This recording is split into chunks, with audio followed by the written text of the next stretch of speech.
My name's Connor, and up until one harrowing night, I was a psychiatric nurse at a secluded mental health facility nestled deep in the heart of the countryside. Surrounded by dense forests and accessible only by a single winding road, the hospital stood as a testament to solitude, offering both sanctuary and isolation for those grappling with their inner demons. My work there, particularly the midnight shifts, always carried an air of eerie calm, a prelude to the storm that was about to engulf my very existence. The night that everything changed started off as unremarkably as any other. The silence of the facility was almost tangible, broken only by the occasional distant shout or muffled conversation. My rounds were routine, a repetitive journey through dimly lit corridors that I could navigate with my eyes closed. But that night, the shadows seemed to press in closer, as if charged with an ominous energy that I couldn't shake. Miles, a recent admit with a history of occult obsession and a diagnosis of dissociative identity disorder, had been assigned to my watch. His file read like a catalog of horrors, detailing episodes of ritualistic behavior and violent outbursts, yet in the sterile light of the hospital, he seemed nothing more than a man lost to his own fractured mind. Until the night he vanished. It was during my second round of checks that I found his room empty, the window ajar and the curtains fluttering like specters in the moonless night. Panic set in immediately. Not just for the safety of Miles, but for the repercussions of a patient disappearing on my watch. I alerted the security team, and together we combed the building, but it was as if he had evaporated into thin air. Driven by a mixture of duty and fear, I ventured outside, the beam of my flashlight cutting a solitary path through the oppressive darkness of the surrounding woods. The forest seemed alive, its usual nocturnal chorus replaced by an unsettling silence that seemed to watch and wait. Following what I prayed was the trail Miles had taken, I plunged deeper into the woods, every rustle and snap of twigs sending shots of adrenaline coursing through my veins. That's when the facility's lights, visible through the trees, flickered and died, plunging the world into an impenetrable darkness. My heart raced, every instinct screaming that something was very wrong. It was in this suffocating blackness that I first heard him. The chants, disjointed and guttural, a language that twisted the air and made my skin crawl. Miles's voice, now a vessel for something ancient and malevolent, drew me onward, deeper into the heart of the forest. When I finally found him, the scene before me was one of unspeakable horror. Miles stood in a small clearing, illuminated by the weak glow of my flashlight, his body caked in mud and filth from the swampy ground. In his hands, he clutched the head of a deer, a recent kill by the looks of it, its eyes wide open in a silent scream. With ritualistic fervor, he smeared the animal's blood across his face, chanting all the while in those twisted syllables that seemed to claw at the very fabric of reality.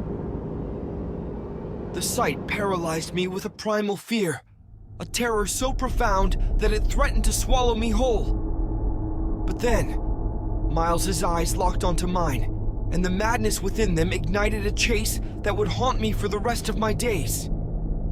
He hurled the deer head aside and lunged, a predator driven by forces I couldn't begin to comprehend. Our deadly dance through the woods was a blur of terror, branches lashing at my skin as I fled, Miles's chants a constant echo in the darkness. When he finally caught me, the world narrowed to the feeling of his blood-soaked hands on my skin, the manic strength with which he pinned me down.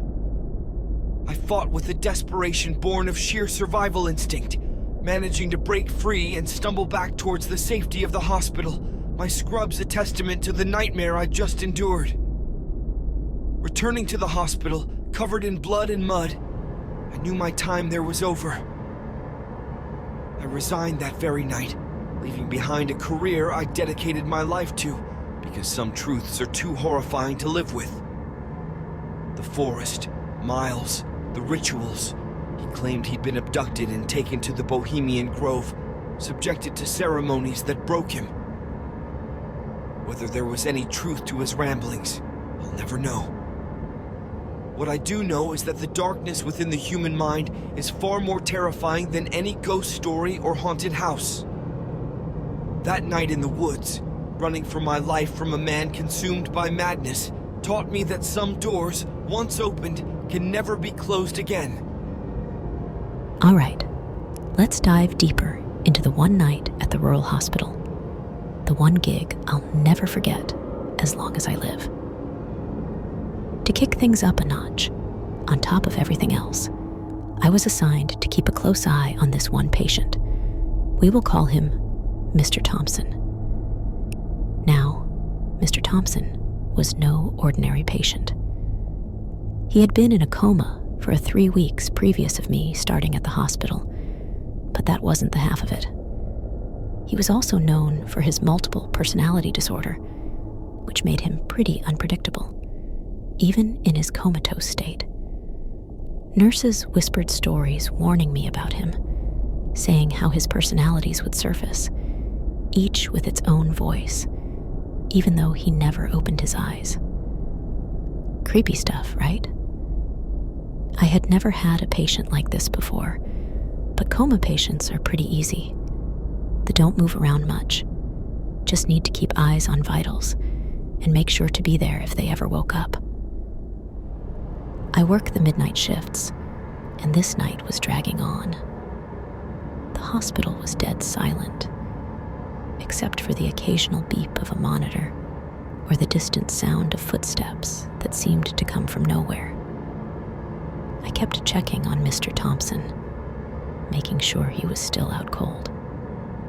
Everything seemed normal until it wasn't. One of my rounds, I noticed the door to Mr. Thompson's room was slightly ajar. Heart pounding, I pushed it open, only to find the bed empty. Panic surged through me like a million needles. A patient, especially one in his condition, disappearing on my watch.